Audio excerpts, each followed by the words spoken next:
Good morning. Thank you for joining me on my joyride today. We're going to talk some more about words, and I want to start out by elaborating a little bit about something I mentioned last time, and that's how usually with couples there's one person who wants to talk about it right away and get everything out, and the other person usually has to think about it, get the words straight in their head that they want to convey. Now, if you're in a relationship that you both think the same way about this, please let me know, because I've yet to meet a couple that are on the same page here, and it causes a lot of issues. So send me a comment. I want to hear about it. For example, with Rick and me, something may come up. I might make him angry or whatever, and he's gonna, okay, we need to do this, and la la la la la la la, blah blah blah blah blah blah blah, and he's just on me and telling me, okay, let's fix this, la la la, and I automatically take the defense because I don't know how to react. I don't think clearly on my feet. You see, I was brought up in a home where my father's word was the only word.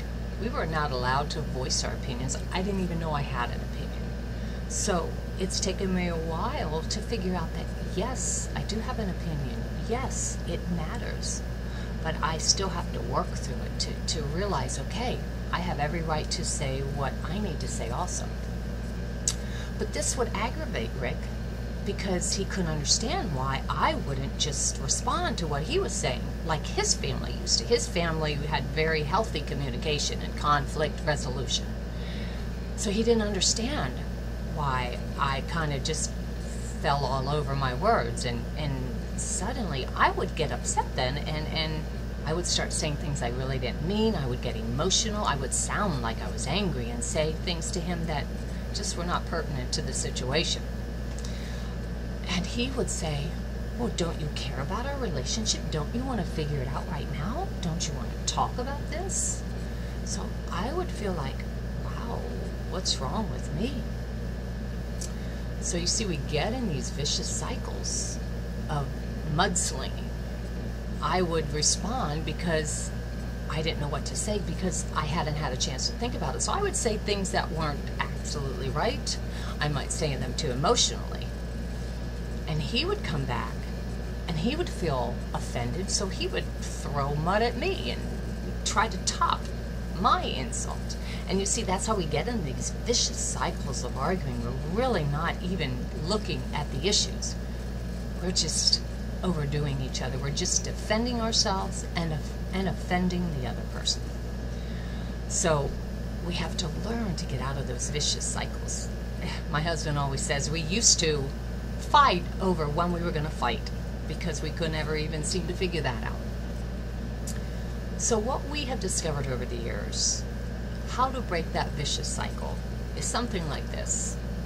I have learned that he wants to talk about it right away, and I don't. He has learned that I don't want to talk about it, so he's learned to give me that space. And I've learned to say, calmly, let me think about it first. And you see, another thing that we've learned to do is when we see the other person start overreacting to something we might say.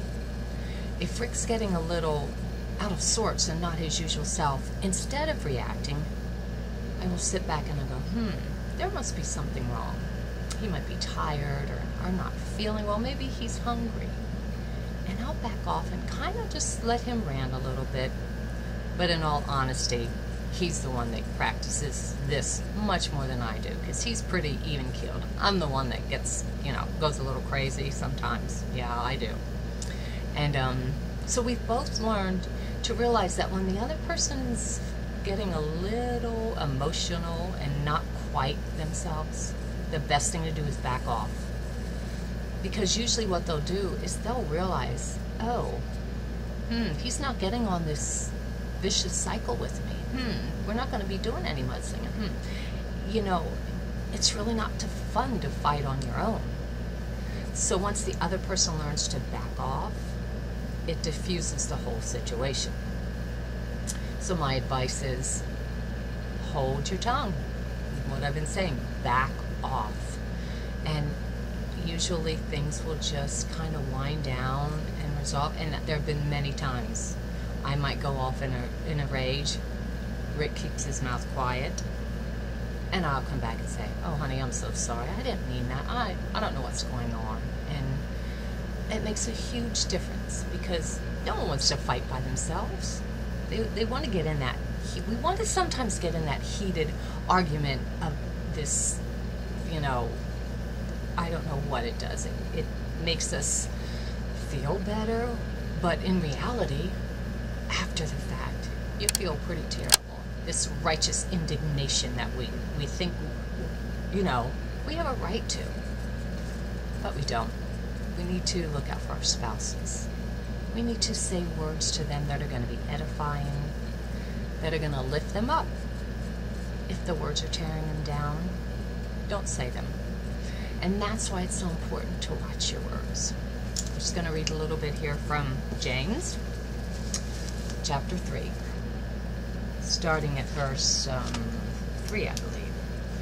When we put bits in the mouths of horses to make them obey, as we can turn the whole animal, or like ships, as an example, although they are so large and are driven by strong winds, they are steered by a very small rudder wherever the pilot wants to go. Likewise, the tongue is a small part of the body, but it makes great boasts. Consider what a great forest is set on fire by a small spark. The tongue also is a fire, a world of evil among the parts of the body. It corrupts the whole person, sets the whole course of his life on fire, and is itself set on fire by hell. So, the whole course of your life is dependent on what comes out of your mouth.